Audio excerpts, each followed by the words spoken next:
Hello, everyone. Happy Friday. Welcome. My name is Mark Medeiros. I'm the Community Engagement Manager for Peninsula Open Space Trust. And thanks for joining us for this great conversation with our good friends at Pie Ranch, an important farming partner of posts located out on the San Mateo coast near Ano Nuevo State Park. We're going to be speaking with Leonard Diggs, who's the operation director there at Pie Ranch, about Pie Ranch's work in general, their response to COVID, how they've been impacted by the recent fires, and it's going to be a great conversation. And before we get started, I wanted to just share a few things. First, as always, we want to acknowledge the Native people whose territories we are joining from. As I'm in the South Bay, I always like to acknowledge the Mwekma Ohlone tribe and the Amamutsun tribal band. And we'll actually be talking about the Amamutsun a little bit later in the program and their partnership with Pie Ranch. But wherever you are, please pause and acknowledge the Native people whose land you are on. Remember that after acknowledging these communities, our next responsibility is to learn from them, particularly about how we can support their current day goals directly.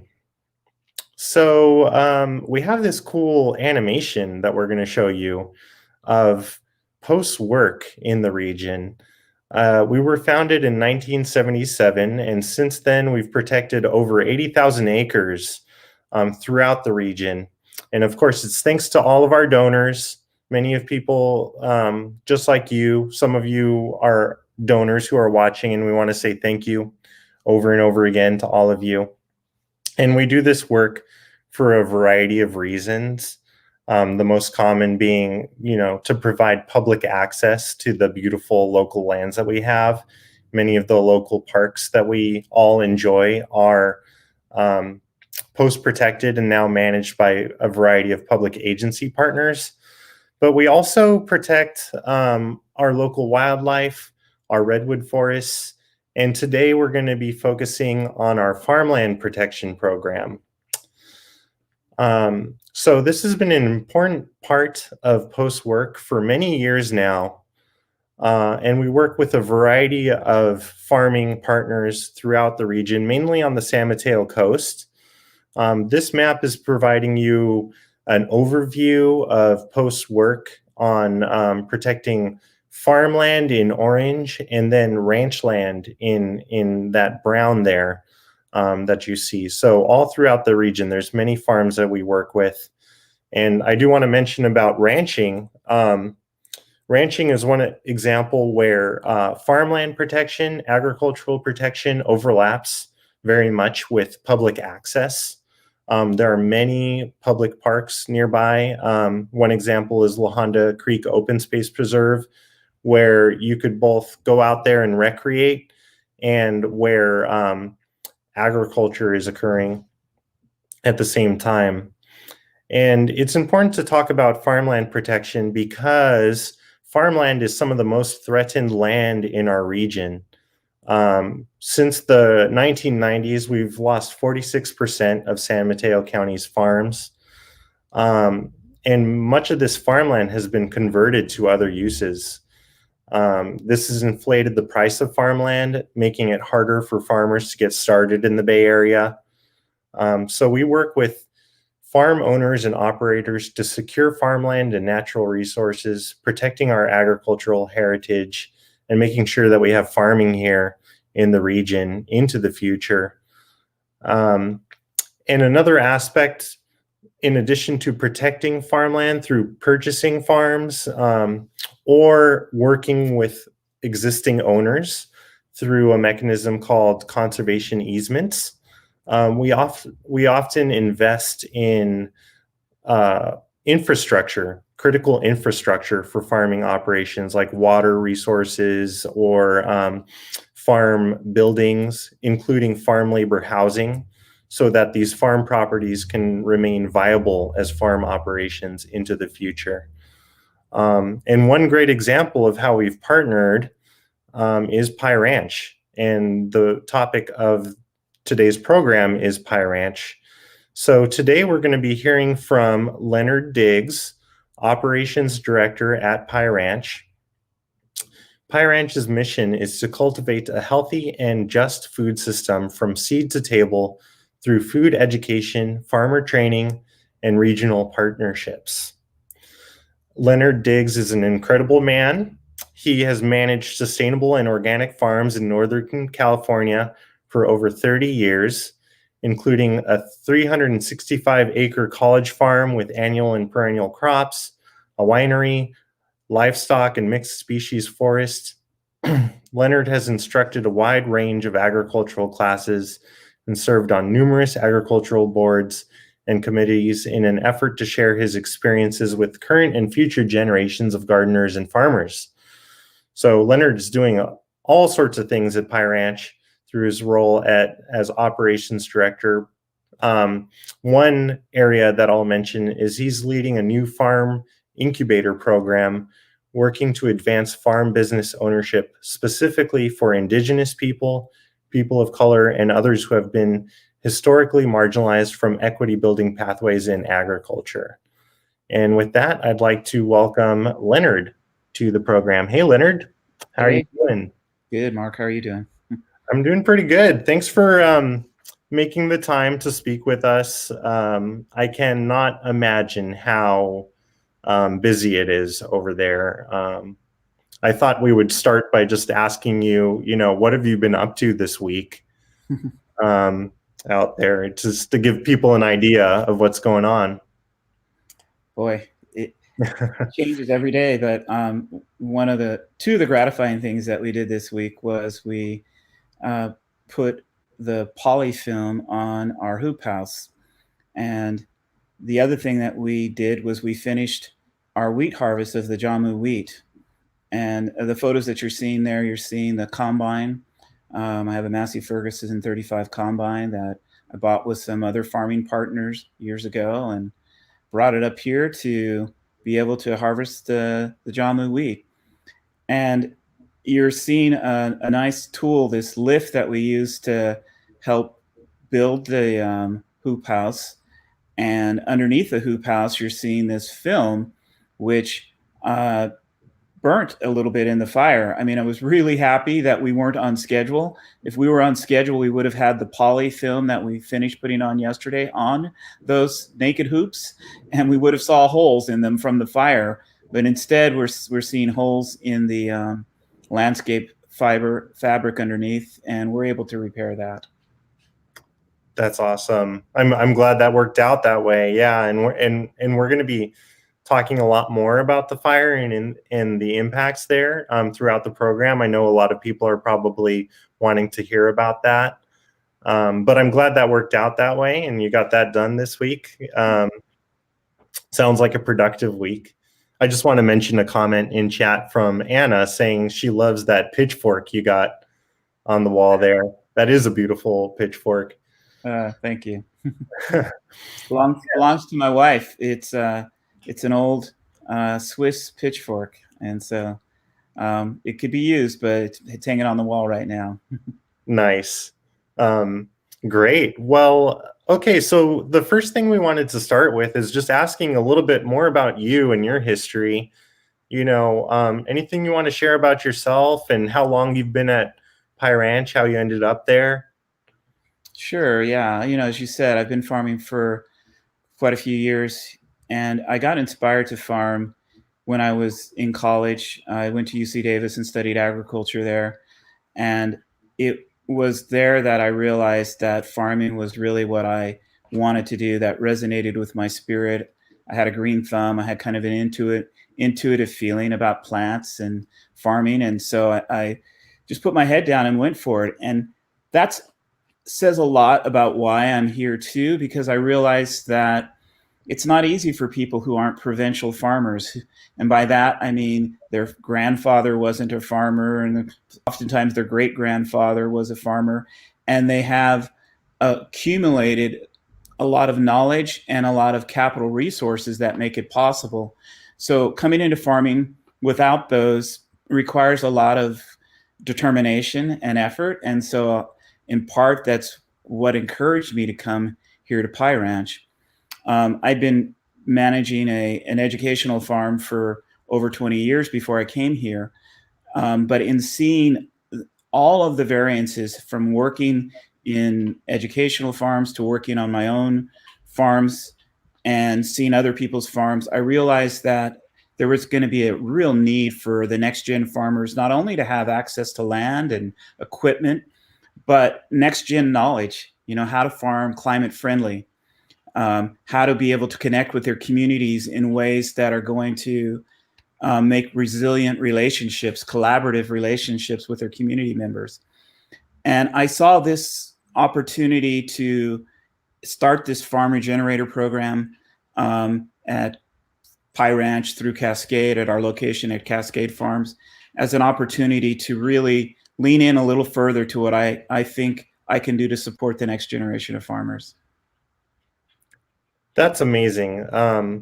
I so appreciate the work that you're doing, and I, like many people in the community, have appreciated Pie Ranch for many, many years, especially with this kind of holistic view of what needs to happen in the community for sustainable farming to continue into the future and for it to be equitable and inclusive, specifically around education and supporting new farmers.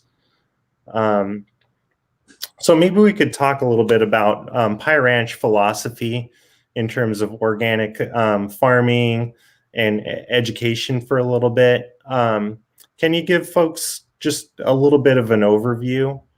Sure. A lot of the photos, pictures worth 1,000 words, but a lot of the photos show the efforts that we've made over the years to expose youth, a large emphasis on exposing youth to agriculture and the natural resources, and to not only to have that be an animal-based experience, but a plant-based experience. So giving them a chance to get hands-on experience and come out to a place which has working elements of it. It's not designed to be primarily just a production farm, although when you create any farm and you have these opportunities, there's going to be a component of production. And as I often say, these productions are, in a sense, a byproduct. They really are important, and they're part of what serves your community. But what we're focused on is our support of the community members, our support of youth and adults who come out to Pie Ranch for that experience. So that's what has been the focus for years and what we continue to be interested in doing. COVID has created some challenges for us because we are not able to do a lot of the same programming that we've done for years at Home Pie, and we can talk a little bit more about that. Mm-hmm. But we are finding new ways to keep reaching out to our community and keep the connections that we've had with the local high schools and the high schools in a local Bay Area counties and communities. We're keeping those relationships alive, even though we are not able to invite them to the place. And I think that's an important part of what we're seeing too, as we move forward, and the work that we're doing and the services we can provide, is how important it is to do what we did in the very beginning. It started out with doing outreach into cities, into high schools, and working with those local high schools to expose the youth and the instructors to what we're doing. And now seeing that there's really a continued need to meet people where they are, not just to have them come meet us where we are, but to go meet them where they are and provide, experiences and services that are meaningful to them. Thank you. Yeah, and there's so many organizations that provide different services, educational programs to the community are having to pivot.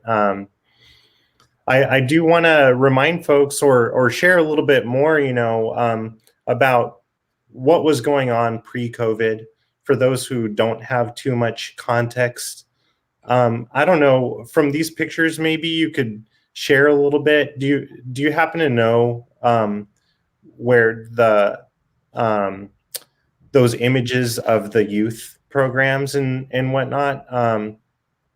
Can you share a little bit about what was going on with those in these pictures, or some, more specific examples of the type of programming that you used to deliver at Pie Ranch before COVID?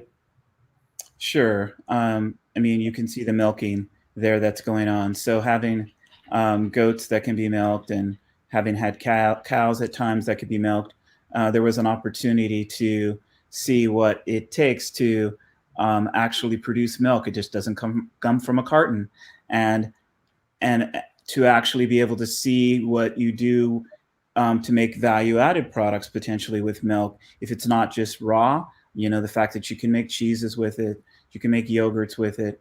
So there's a cooking component of the program too. So our youth program, it's strongly supported by chef educators and program leaders who bring the product from the field to our outdoor kitchen and show the full from farm to table, from seed to table at times, because people are able to plant directly in a greenhouse or out in the field and come back maybe another time during the year or later in the year to be able to see the results of their efforts.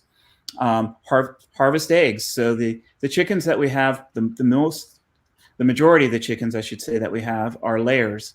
And so they're able to actually harvest an egg and feel the heat from a warm egg that was just laid, and then be able to place it in a carton and see and have that epiphany, that aha moment that comes from seeing where something really comes from, like digging up a carrot, digging up a beet.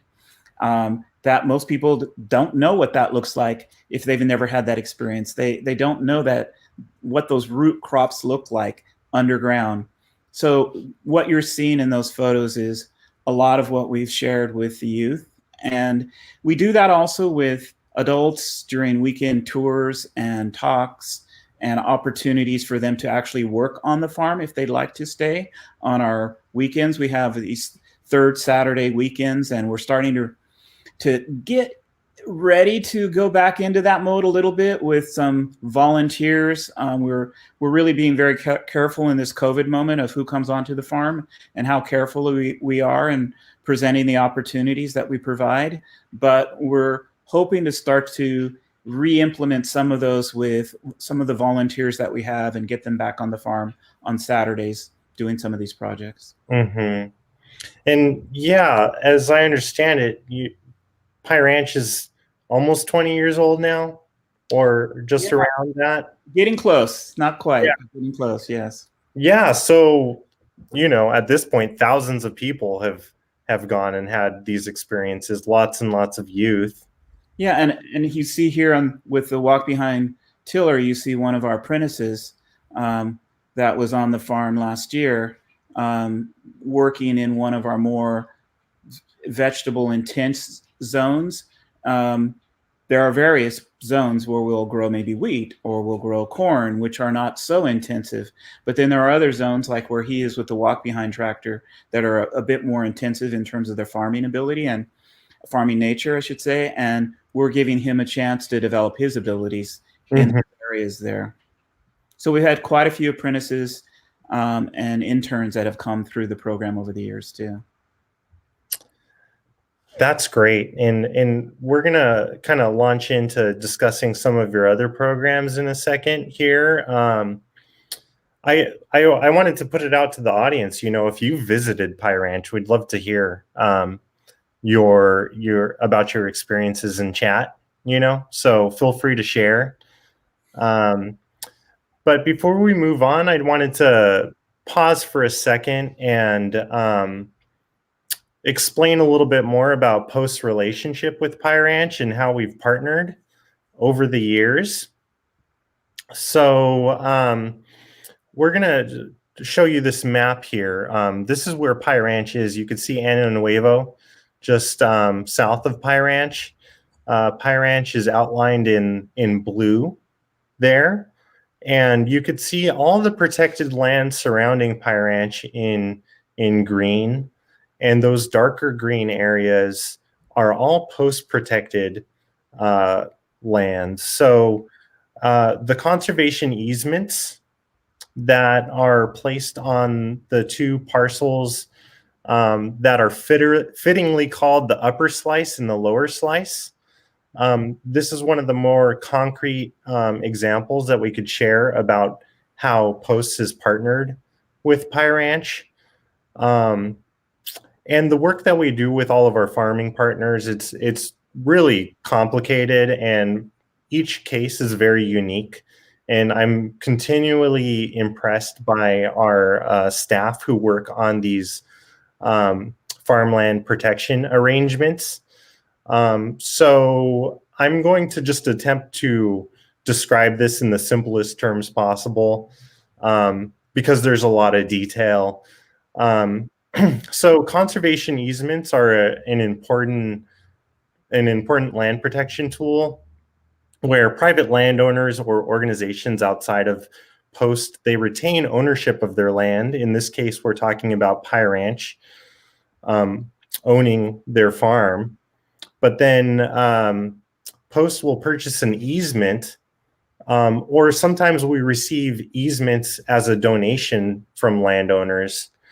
And these easements place certain requirements or restrictions on the property in perpetuity. So this is a way to protect certain conservation values or agricultural value on a land or piece of property. And so the benefit of a landowner to a landowner can include some income from the sale of an easement, as well as knowing that their vision for the property will carry forward into the future. Even if for whatever reason a property were sold. So this is permanent protection. And this piece about making sure the vision for a property carries forward is certainly a piece of why PyRanch chose to partner with Post on these easements. And so easements can have a variety of aspects to them. Organizations outside of conservation organizations hold easements on land sometimes. For example, utility companies might hold easements for installing or maintaining underground lines. But in the case of these conservation easements, what we've sorted out with PyRanch are some details that include that these easements are what you would call affirmative agricultural easements, requiring that farming continue on the farmland portions of the property in perpetuity.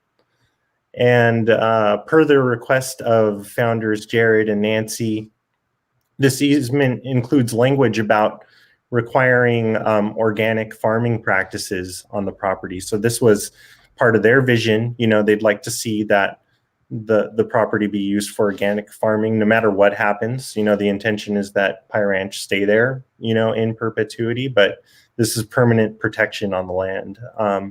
And a couple of other unique things here is a trail easement, allowing for the eventual public access through a trail on the property, which is a work in progress, will take some time. And like many of easements that Post holds, there are also provisions in there and guidelines for protecting the natural resources that surround the farming operation. So, that's a little bit of context for all of you about how Post has worked with PyRanch. And, thank you for sticking with me through that explanation. Of course, it gets a little bit more complex than that. But this is one of the unique ways that we've been able to support a very important local farm in the area. Sound about right, Leonard? Yeah, it does. I think you've described it well. I would also just mention in this conversation about easements that we've worked with Jared and Nancy spearheading it with the tribe to really talk about the types of easements that we would like to provide to the tribal members, the Amamutsan tribal members that are from this area that don't currently have land that they can access. And so we've not only have the garden that's shown there, the establishment of that garden, which is quite beautiful now, but we also are looking at cultural easements that we can create with the tribe that allows some of those zones that are part of the property to be utilized in ways that are relevant and important to the members. Yeah, so uh, that's a great example of how, easements have been used for decades in conservation, and the uses and the application of them continues to evolve. Um, so that's great. And so let's move on here and talk a little bit more about Pie Ranch again, and some other aspects of Pie Ranch. Um, Before we get started on that, I wanted to just answer a question, basic question in chat from David. How big is Pie Ranch roughly? Can you give some context there? Yeah, it's approximately 27 acres on the home ranch with about 10 acres that are more intensively farmed. And then at Cascade, the Cascade Farm and Ranch, where the regenerator program is, it's 418 acres that we are leasing there. Wow. Yeah, so let's talk about what I think people really value about Pie Ranch as being a community hub over the years. There's a lot of comments in chat about how much people love the farm stand. There are people who have been volunteering there on Saturdays for years. Um, People who have attended the barn dances and other workshops at Pie Ranch. So a lot of great memories there, and a really holistic approach about using this farm as a way to build community, educate folks, build movement around sustainable agriculture. So I was wondering if you could just talk about that idea of Pie Ranch as a community hub, and particularly how you've been evolving, given COVID and having to pivot. Yeah, I mean, I think the hub term has been something we've continued to embrace in terms of our relationship with the community. And all of those experiences that you mentioned before, the barn dance, the farm stand, those are opportunities for folks to come have an experience at Pie Ranch. And the food hub that we created as part of our pivot this year, I mentioned earlier that COVID really stopped our opportunities to do youth programming. Mhm. And when we started looking around at what was to be done, there was a real need for food. COVID putting people out of jobs, and having a real food insecurity um, momentum start to develop locally and regionally and around the country, obviously, um, caught our attention. And we were able to start right away with some of our local communities in Pescadero providing food bags. And the picture to the left was the first iteration of our food hub where we were putting food in bags. And this, you can see, I'm all dressed up almost like in hazmat gear. Right. Because in those early stages, it was really uncertain, how the virus was transmitted. And we were being abundantly careful about how to be able to provide this service and support, and yet not be a vector for any of the issues of the virus. So we started out very extremely cautious. We evolved into providing a farm box that was supported by a grant from the USDA and involved several local farms and other local nonprofit groups that were supporting this effort. So when we made that pivot, we were also able to involve our program staff. It wasn't just myself and other directors that were doing the work. Our program staff that would have normally been working with youth started working on the food hub and continue to do that to this day. So that was our effort as an organization to kind of multiplier effect in that we were supporting the local community and we were keeping our staff intact. We weren't saying, okay, let's just lay everybody off. We're not going to do youth programs. No, we decided to engage with the community and use the staff that we had to keep doing that.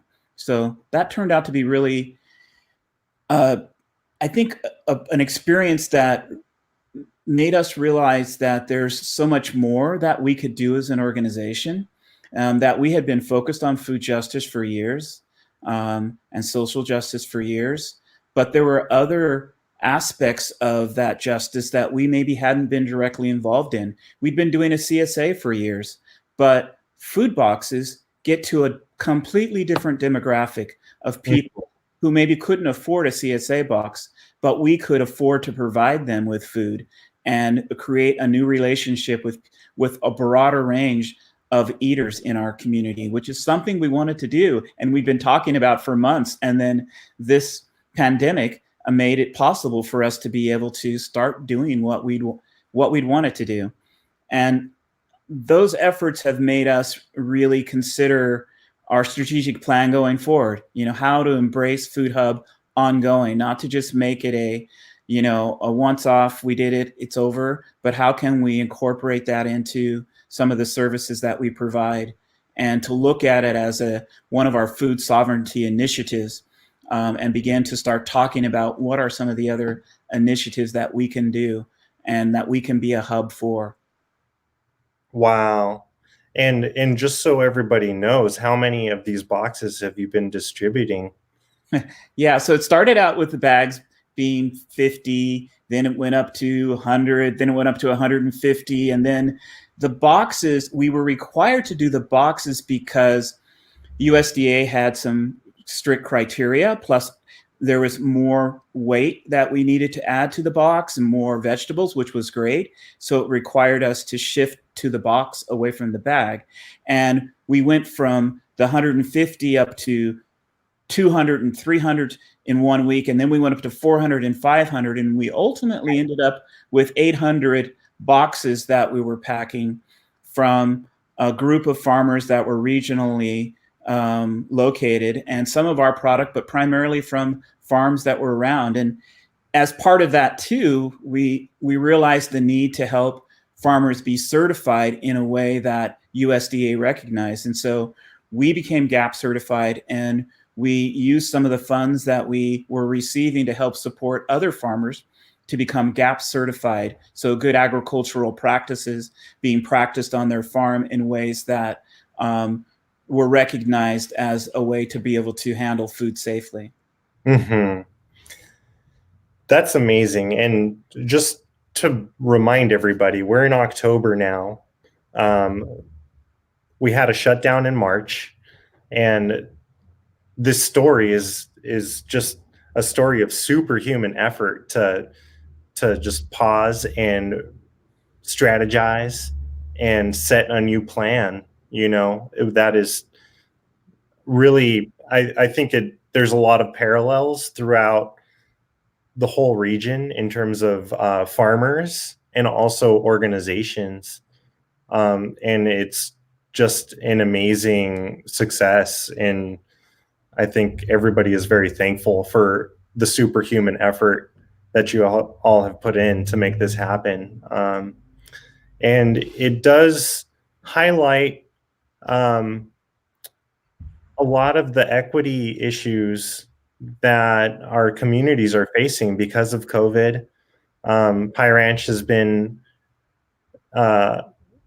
leaders in terms of social justice and education, the intersections of social justice and farming and environmental issues throughout their history. And this COVID situation has highlighted different aspects of these issues.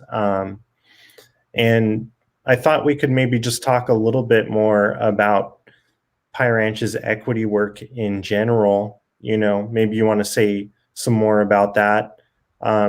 Perhaps we could go back to this example of the Amamutsun Land Trust and how that partnership has evolved over time? Sure. I think that that's been um, an important relationship that has helped to establish one of our core values, which is that diversity and perspective, um, there's a wide range of those perspectives.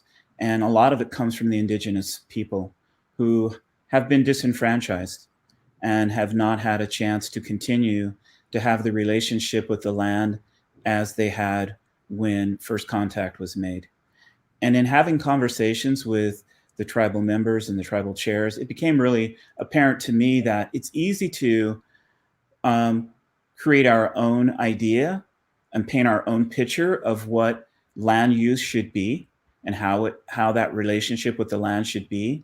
But if we're really being just, we're opening up that perspective to allow multiple opinions and multiple realities.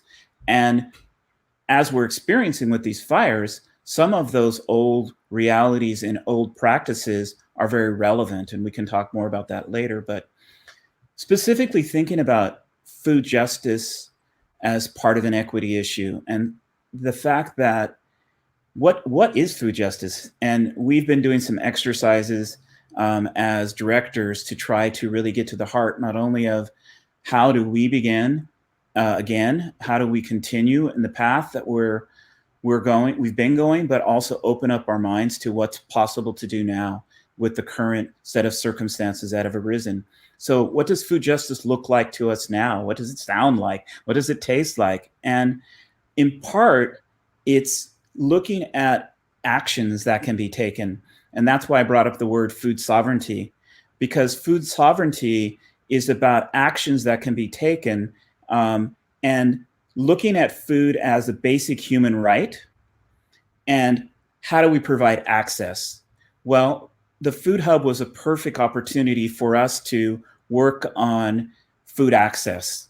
And then we see this in so many other ways. The Regenerator program that we'll talk a little bit more about, relationships with food banks, relationships with other community organizations, and collaborations with consumers, so that there's a more of an arm-in-arm transaction that takes place. I like to say that, when you get trained about the economics of anything, it's like it's a arm's length transaction. You keep everybody at arm's length, so that you have a fair transaction. But in reality, if we're going to really move forward, we need a collaborative arm-in-arm relationship with the folks that are all part of the food system at every step along the way. And so we're starting to try to lean into that more and continue this land stewardship, that's represented with the easement that we have with Post, but find other ways to enhance our land stewardship,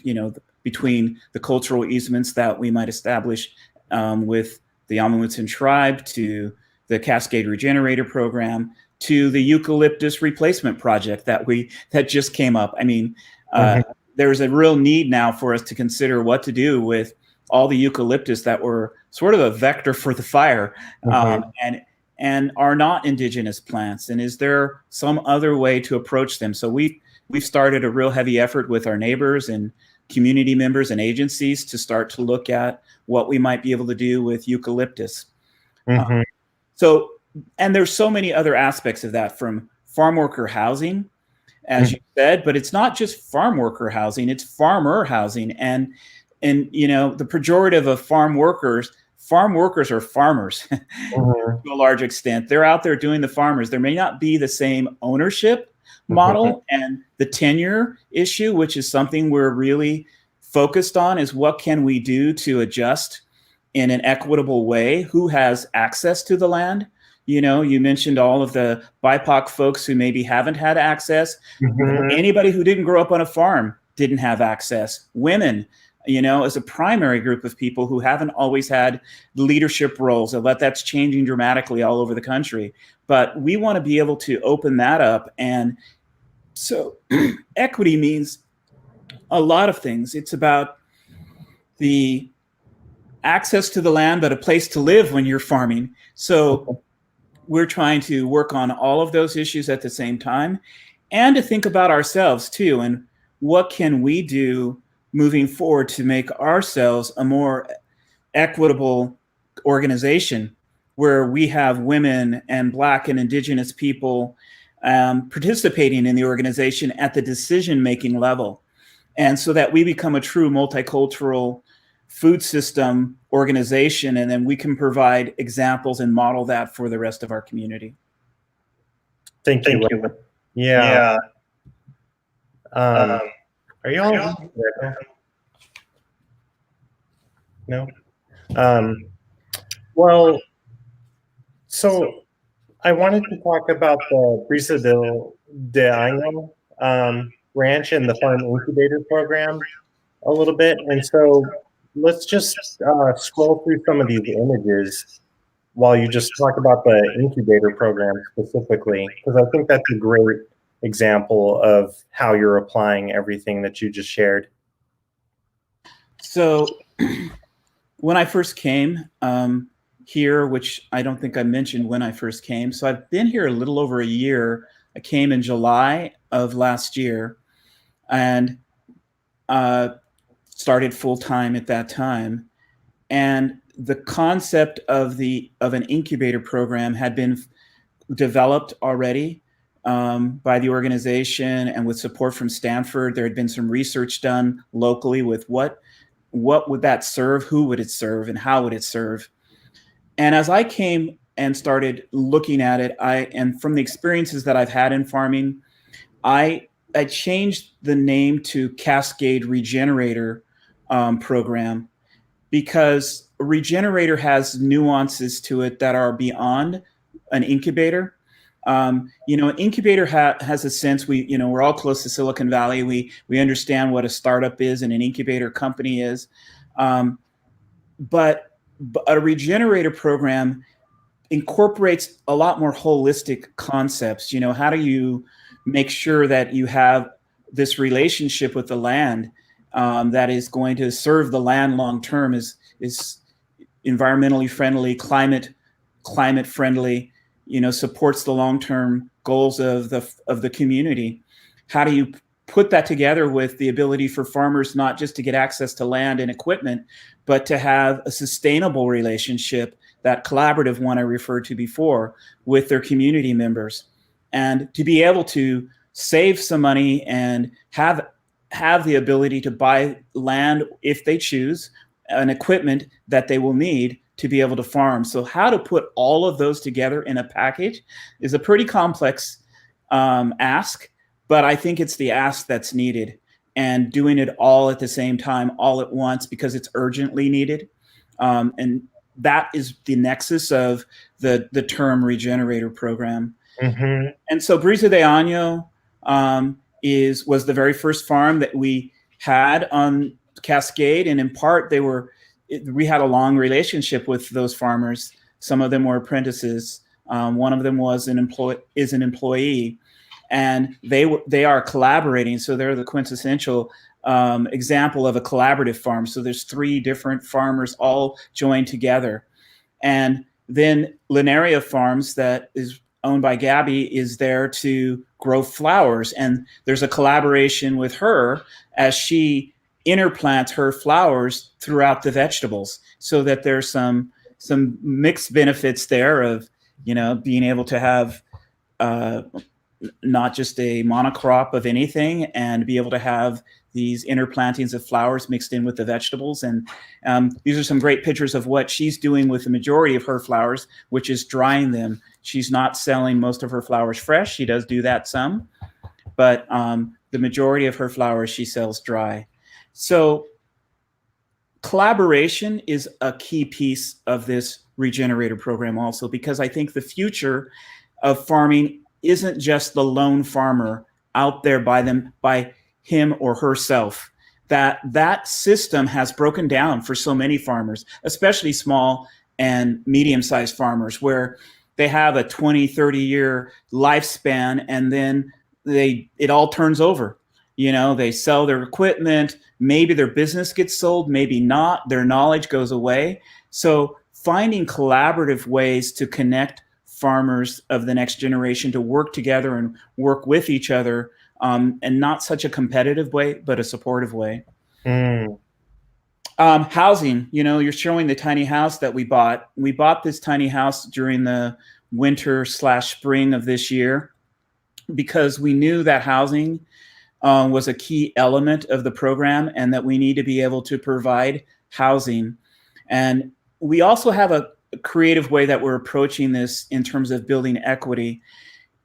We are taking the rent that we get for any housing on the property, and we're creating these capital savings accounts with FarmLink so that 20% of whatever we collect on rent from housing or rent from land rentals, we are going to put into these equity accounts for the farmers and ranchers that are on the property, that when their business fledges, they can have some startup capital to start with. And hopefully with our relationships with community members, we're hoping to find some matches for whatever savings they have. So for example, if at the end of their tenure, they have $20,000 saved, we'd like to be able to find a 2-to-1 match where there's other community members that would be willing to support that, whether it be private or governmental support in some way, a market match in some way to help support the success of the farmers and ranchers that fledge from our program. Mm-hmm. Yeah.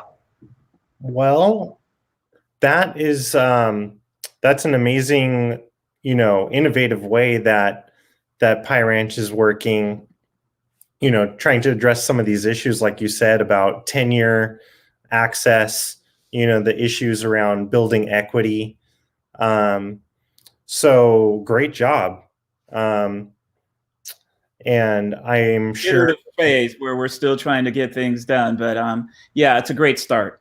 Yeah. And so that, there's ways to learn more about that program through Pie Ranch's website. And I know people want to hear more about that. Go to Pie Ranch and learn about the Regenerator program. But I did want to move on and have some time to talk about the fire and the impacts to Pie Ranch of this recent fire. And first, we want to acknowledge and thank you for sharing a little bit, because this has been such a traumatic experience for so many people, and including post staff, but of course Pie Ranch staff and many other farmers in the region. So, and I know many people watching have had very traumatic experiences with the fire too. So, stating that first, maybe you could just walk us through a little bit of what happened at Pie Ranch, and we're just going to go through some of these images that you provided to us as you share. Sure. And I mean, there was impact throughout our whole region. It's kind of amazing to see the fire come down to the coast and see it burning that far down, and it did. And those first photos were photos of the cypress trees that were planted at Cascade in the 1890s, and they were huge trees. And the fires came from the edge of the mountain side and jumped over in various ways and caught these cypress which lined our driveway, and we're able to just hollow them out. We ended up, it looks like a disaster zone when you come in our driveway now, because all of these huge cypresses had to be cut down after they burned. And then going up to the waterfall, which I think I've shared a photo with you of the waterfall for Cascade. These are some images that I took walking up to the waterfall.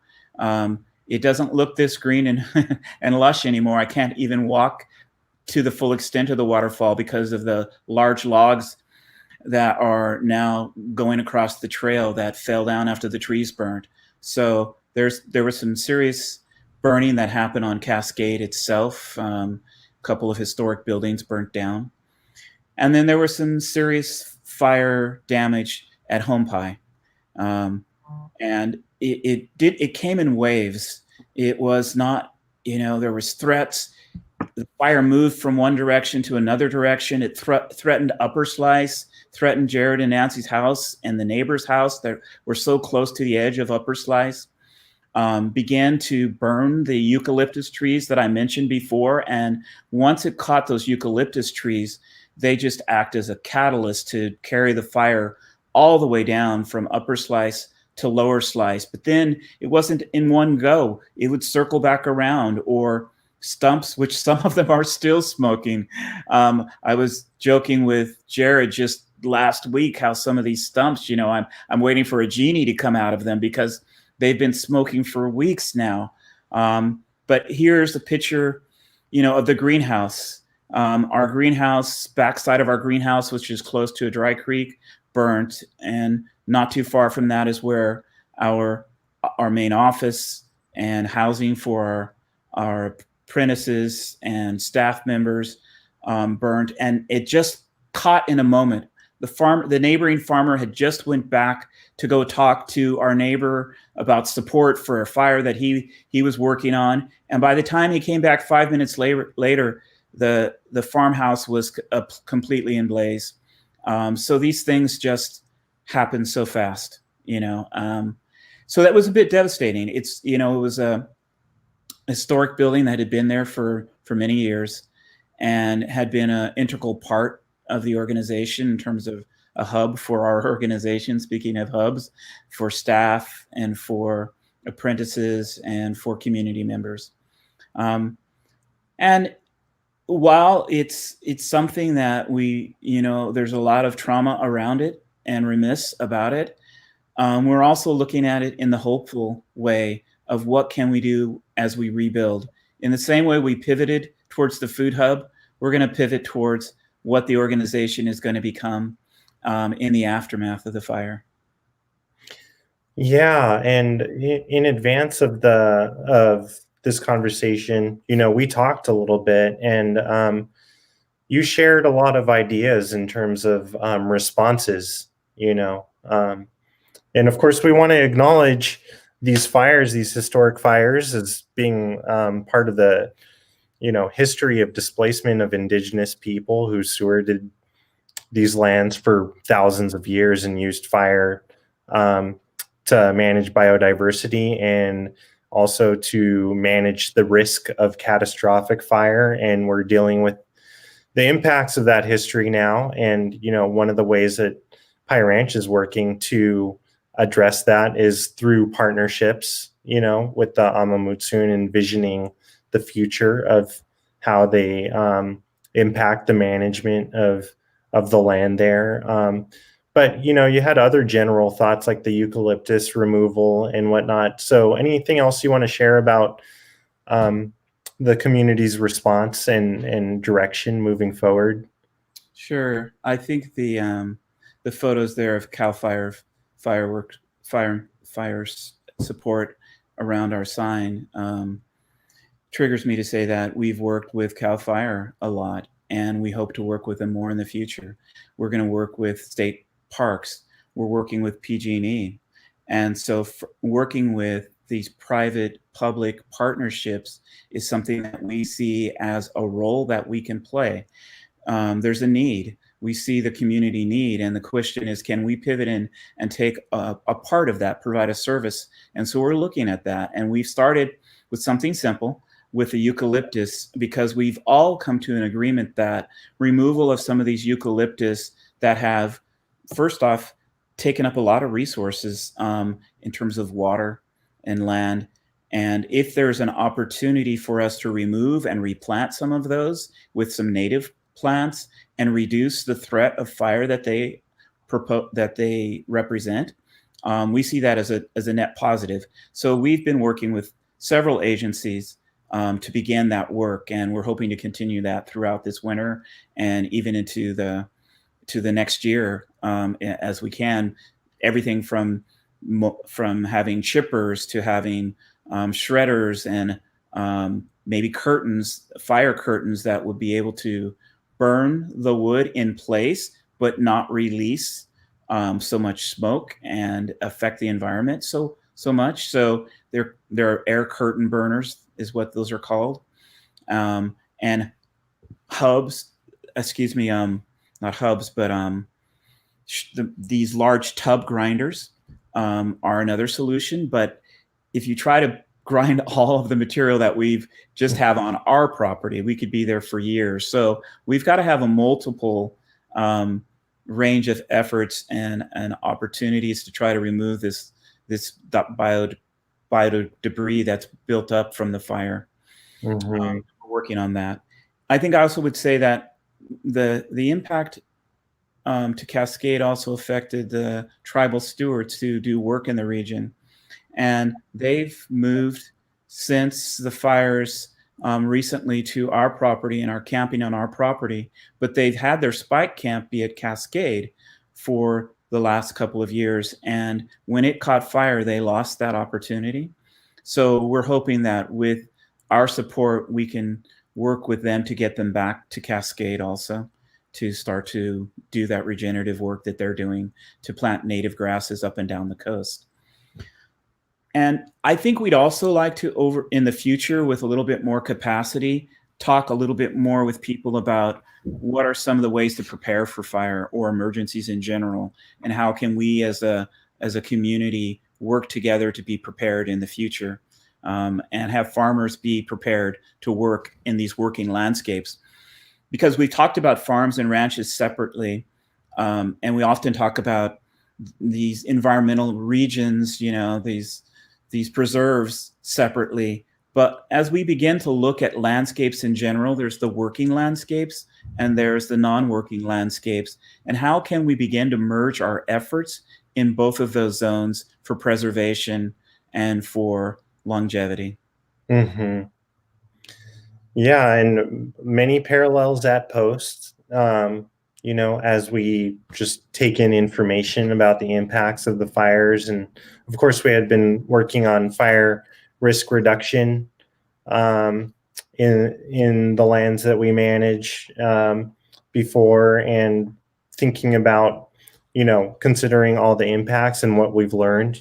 What the direction is in the future. So lots of parallels there, and many great examples of the community coming together to support each other also. So that's a little, yeah. I shared one thing with you that I think was really heartwarming, which was that when the fires came through, we all lost cell. And the cell towers went down and we weren't able to use our cell phones, which was critical to communicate not only with each other but with our family and friends who were worried about us. And there's a knoll across on the west side of Cascade that is up a little high, and high enough that we could get cell connection. And not only did we go there, but our neighbors went there, CAL FIRE members went there, state park members went there. It became a hub again for communication, and that ring around the campfire, but ring around the communication fire. Mm-hmm. Yeah, so people have come together in a way that because of COVID, because of the fires, that we had never come together like before. And so it's providing us visions of how we could get organized for the future to address all these things. And so I think we did a pretty good job of answering some of the core questions that people had along the way. I wanted to say thank you, Leonard, for the time, and before we end here, of course, like what can people do? This is the main thing that a lot of audience members are wondering, and we have this URL on the screen there, pyranch.org/take-action, where PyRanch has taken a very holistic view of what people should do to support, and broadening it past PyRanch in a very generous way. Of course, we encourage all of you to support PyRanch and support the recovery from the fire. But would you like to make some comments from your perspective? Support your community. This arm-in-arm relationship is really what it's about, and there's lots of ways to be able to lean in and take action. I mean, I think during these tumultuous moments that we've had, not only of fire and COVID, but of social justice reckoning, I think we have to lean in. We have to begin to act on our privilege and act on our power, and not just, recognize it, but to begin to take action and keep the long-term community relationships that we can develop alive. Thank you so much, Leonard. It's been an honor and privilege to speak to you. Thank you for all of your work. And thank you to everybody who joined us today. This has been wonderful. I really appreciate you very much. Thank you. Appreciate you for amplifying the work we're doing. All right. Well, thank you to everyone. Please visit those links that we shared. Thank you for spending the middle of your Friday with us, and we hope you have a great weekend. See you, Leonard. Yeah, bye.